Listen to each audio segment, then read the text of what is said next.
গিয়েছিল দ্বিতীয় বিশ্বযুদ্ধের সময়। একদিন তার আঁচ এসে পড়ল কলকাতাতেও। জাপানি বোমার ভয়ে তখন কাঁপছে ইংরেজ সরকার। ইংরেজদের সাহায্য করতে 42-এর মাঝামাঝি কলকাতা বন্দরে প্রথম পা রাখলো মার্কিন সেনারা। কলকাতা থেকে 50 কিলোমিটার দূরে নদিয়া জেলার 45টি গ্রামে বিমান ঘাঁটি, মিলিটারি হাসপাতাল, সেনা আবাস নিয়ে গড়ে উঠল মার্কিন সেনাদের জন্য সাময়িক আশ্রয়স্থল রুজভেল্ট নগরী। তারপর ঘুরল যুদ্ধের হাওয়া, আত্মসমর্পণ করলো জার্মানি, ঘরে ফিরে গেল মার্কিন সেনারা। রুজভেল্ট নগরী কালের নিয়মে ঢাকা পড়ল ঘন জঙ্গলে। 1954-এ বাংলার মুখ্যমন্ত্রী ডাক্তার বিধানচন্দ্র রায় ওই রুজভেল্ট নগরীতে গড়ে তুললেন তার স্বাধীন নগরী কল্যাণী। আর এই নাম থেকেই শুরু হলো যত জল্পনার।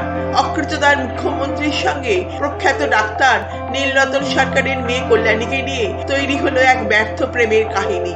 অথচ মজার কথা হলো, ডাক্তার সরকারের 5 মেয়ের একজনেরও নাম কল্যাণী নয়।